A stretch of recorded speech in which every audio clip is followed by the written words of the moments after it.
Coucou tout le monde, je reviens maintenant pour vous faire un tag. En fait ça faisait très longtemps que je voulais vous faire un tag mais peut-être jamais. Et donc j'ai vu Michelle Gerton qui faisait donc un tag la semaine dernière et elle posait des questions pour qui voulait, donc voilà, j'en profite pour faire mon premier. Donc c'est le tag des 11 questions. Donc je vais commencer tout de suite parce qu'on sait quand même beaucoup. Donc le premier c'est quel est ton livre préféré, le premier qui te vient en tête. Aucun doute. C'est Le Tigre blanc d'Aravind Adiga. C'est un livre que j'ai lu il y a 2 ans. C'est un livre qui est pas connu et c'est vraiment super dommage parce que pour moi il est génial quoi. C'est le meilleur livre que j'ai lu depuis les dernières années pour sûr. C'est le premier qui me vient en tête. En fait si vous connaissez pas, c'est l'histoire de Balram Awai qui est donc un entrepreneur indien qui décide d'écrire une lettre à un ministre chinois, je sais plus le ministre de quoi, qui vient en visite en Inde et qui aimerait rencontrer des entrepreneurs.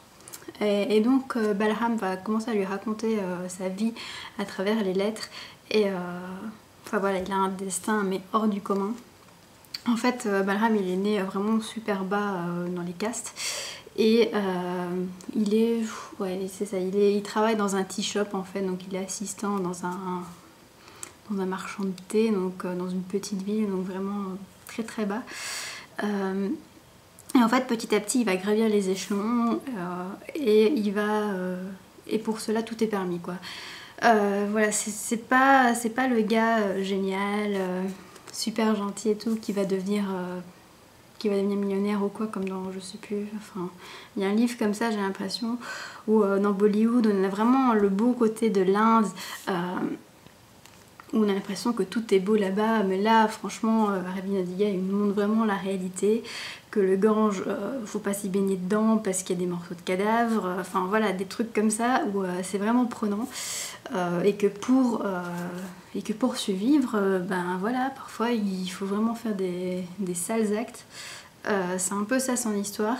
Alors comme ça peut vous sembler un peu rébarbatif, mais je vous jure que c'est vraiment génial quoi. Moi j'ai commencé, je pense que j'ai rigolé à peu près à la deuxième page, première page, parce qu'en fait il a un humour mais super cynique le gars, et enfin voilà, on adore l'écouter, le lire quoi, pour savoir ce qui va lui arriver, même si on sent que c'est pas un gars plein de vertus comme on dit, mais franchement c'est vraiment un super beau portrait de l'Inde je trouve, enfin vraiment très réaliste, où on voit donc vraiment les deux côtés, donc l'Inde des ténèbres comme il l'appelle, donc l'Inde des plus basses castes où tout est permis, et l'Inde des lumières, c'est un peu ce qu'on voit dans les médias ou dans les films de Bollywood, etc. Vraiment tout le côté paillettes. Donc voilà, on passe vraiment de l'un à l'autre. Et si vous voulez savoir en fait pourquoi ce livre s'appelle Tigre blanc, c'est parce que comme le tigre blanc, il n'en est que un par génération je pense. C'est-à-dire que c'est tellement rare ce qui est arrivé à Balram. Enfin c'est pas une histoire autobiographique mais bon, ça pourrait l'être quoi. C'est tellement rare ce qui est arrivé à Balram que voilà, ça arrive qu'une fois tous les X ans quoi. Voilà, donc ça c'est mon livre préféré du moment et encore pour quelques années je pense. Quel est ton plus grand rêve? Alors moi ça peut paraître super classique, mais j'aimerais avoir un mari, des enfants, une maison. Alors comme je dis ça peut être vraiment super classique, mais je trouve que de nos jours c'est pas si facile d'arriver à tout ça, quand on voit comment les banques, l'État, etc. ne fait rien pour laisser les jeunes devenir propriétaires, quand on voit que la fertilité baisse mais à la vitesse fulgurante quoi, enfin voilà, quand on voit tout ça, on se dit que voilà, essayer d'acquérir ça, ben c'est pas un but, c'est pas un petit but en fait. Sinon plus personnel, j'aimerais aller au Japon. Depuis que je suis toute petite, je pense que vers 3-4 ans quand j'ai regardé mon premier Sailor Moon, ça a été là que je me suis rendu compte à quel point j'aimais ce pays, enfin à quel point je voulais tout découvrir, enfin voilà, j'adore vraiment tout ce qui est culture moderne, donc les jeux vidéo, les mangas, etc., mais aussi tout ce qui est culture ancienne avec les samouraïs, les geishas, tout ce qui est nourriture. Franchement je suis une dingue, mais de nourriture japonaise c'est un truc, il y a tout qui est bon quoi. C'est dommage que c'est aussi cher mais tout est bon. Enfin voilà, j'adorerais vraiment y aller. Maintenant j'ai pas envie de, par exemple de claquer 1000 € et de faire un city trip de 2 jours à Tokyo. J'ai vraiment envie de me faire un super voyage, que je sais pas, qui pourrait durer 1 mois, 2 mois, 3 mois, et d'aller vraiment partout où j'ai envie d'aller, dans toutes les régions, voir tous les bons restos, voir tous les beaux paysages, voir tout. Voilà, ça ce serait mon grand rêve. Donc je sais pas s'il va se réaliser, mais j'aimerais bien au moins y aller une fois, même si ce n'est que quelques instants. Est-ce que tu aimes la politique? Aimer, je pense pas que c'est le mot. Je m'y intéresse, je pense qu'on doit tous un peu s'y intéresser. Maintenant je suis très... J'aime pas trop en parler parce que je trouve que c'est souvent source de conflits et que je trouve que le clivage droite-gauche est encore fortement présent, même dans mon esprit. Quand quelqu'un me dit qu'il est de tel bord alors que je pensais qu'il était de tel bord, je suis tout estomaquée et je change complètement mon regard sur lui. Je sais que c'est mal, mais c'est vraiment comme ça. J'ai l'impression que c'est quelque chose qui est tellement imprégné dans nos êtres que essayer de négocier ou de parler, je sais pas si c'est la bonne solution. Maintenant, concernant la politique de mon pays, je suis pas... Enfin, je vis pas dans le pire pays du monde, je pense. Dans le meilleur, je sais pas. Maintenant, j'aime pas que dans mon pays, en fait, au gouvernement, il y a plusieurs partis. Il y en a facilement 6-7 parce qu'il y a quelques partis flamands et quelques partis wallons. Enfin, néerlandophone, francophone plutôt. Et donc, à chaque fois qu'il y a une loi qui doit être votée ou à chaque fois que quelque chose enfin, voilà, qu'il faut avancer, bah, chaque loi, chaque article doit être négocié entre tous ces partis. Et j'ai l'impression que ça freine un peu le pays, voilà, qu'on peut pas vraiment lancer de grandes politiques ou de grands mouvements à cause de ça, parce que voilà quoi, quand on voit BHV que ça fait 50 ans qu'ils en parlent, qu'ils viennent à peine de signer la scission. Donc c'est un peu la région de Bruxelles, ils voulaient la scinder, en gros je vous suis. Voilà, ça vous montre un peu à quel point la lenteur, je trouve, est un peu dommage. Sinon, des vogueurs ou des vogueuses préférées? Ça c'est une question mais vache parce que j'en ai tellement à dire. Alors en gros, Miss Shingarton déjà, Lanila, Jess, Galiane, Benjamin, Moody, Tessa, Evie, Corentine aussi que j'aime beaucoup parce qu'elle a vraiment des goûts super éclaircis. Voilà, en gros c'est tout ça. Mais bon, en gros, si je vous laisse des messages, si je vous laisse des commentaires, si je vous mets des j'aime sur vos vidéos, c'est que je les aime bien. je vais pas faire ça si je les aime pas quoi. Où tu habites? Ville et pays. Alors précisément j'habite à Louvain-la-Neuve dans la région du Brabant wallon, en Belgique, en Europe, sur Terre, dans... ouais voilà. Ouais voilà, donc j'habite vraiment dans le centre, un peu en dessous de Bruxelles. Mais à la base je suis née, j'ai grandi et je me sens de Moucron, donc c'est dans le Hainaut, c'est à 20-30 km de Lille à la frontière. Voilà. Est-ce que les gens ont des préjugés sur toi erronés?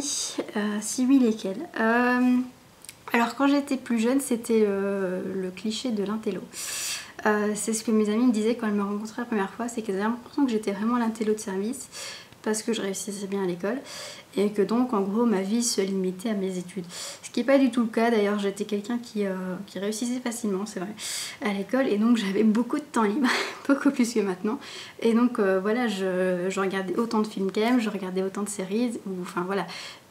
J'avais des loisirs, pas comme on peut penser d'une intello comme ça qui reste enfermée dans sa chambre à étudier. Voilà, c'est pas du tout moi. D'ailleurs, voilà, mes loisirs c'est vraiment une part importante de ma vie et je pense pas que je pourrais les éliminer comme ça. Quel est ton plus grand défaut? J'en ai plein. Non mais franchement, j'en citerai quand même deux gros. Je suis bordélique, mais vraiment au point que ça m'énerve moi-même aussi parce que... Voilà, il faut vraiment attendre longtemps avant que je me dise bon, maintenant je range. Et là je range vraiment. Mais c'est quand même un bordel dans lequel je m'y retrouve, oui. Et le deuxième c'est que je suis maladroite, mais vraiment maladroite. Voilà, tous les jours, mais vraiment tous les jours je me cogne, tous les jours je fais tomber un truc, tous les jours. Voilà, parfois ça me donne envie de pleurer tellement j'en ai marre d'avoir aucune coordination, mais c'est vraiment comme ça. Qu'est-ce qu'on y peut? À l'époque à laquelle j'aurais aimé vivre. Alors il y en a deux également. La première c'est l'Égypte pharaonique, plus précisément durant le règne de Ramsès II et si possible à la cour royale quand même. Parce que j'adore Ramsès II et j'adore l'Égypte pharaonique. D'ailleurs j'ai pris des cours d'égyptologie, j'ai un peu déchiffré les hiéroglyphes, tout ça. C'est vraiment une culture qui me passionne, la mythologie qui me parle le plus. Voilà, j'aimerais bien aller là-bas, enfin...